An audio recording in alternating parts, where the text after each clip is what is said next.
Hello everyone and welcome back to Training Time with Professor. I am MJ Cordova with KP Elite. As we work through what this effective business plan looks like, we've talked about some of the components involved with that. The next step is talking about company goals. Notice I said company goals and not your goals, because each of you should have an entrepreneur mindset. Each of you should understand that you have one role as an agent and one role as the CEO of your company.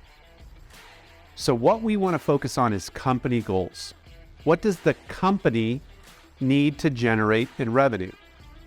And from there, there's some very specific conversion ratios that we can take the revenue, which is going to tell us how many closings we need, which will tell us how many contracts we need, which will tell us how many appointments we need, which will tell us how many appointments we need to set, which will tell us how many people we need to contact.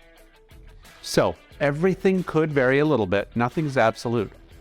However, we do know, based on historical data, what these ratios should be. And our ratios are going to be very, very close to that.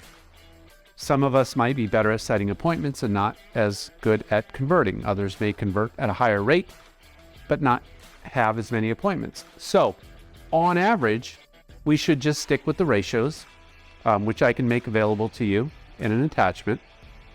However, it's really important that as you set your goals and you're going through your activity levels, you understand those critical numbers so that the next time you set goals, the ratios are going to be set on your actual activity.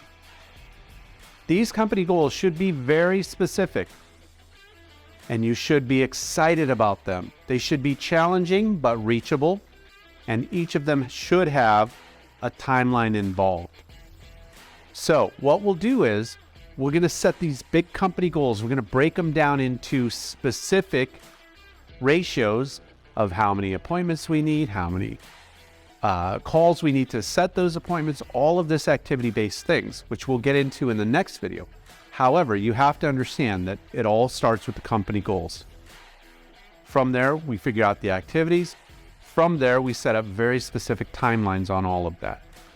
So, as you start to think about this business plan, really put thought into, as a CEO of my company, what are my financial goals that I want to hit?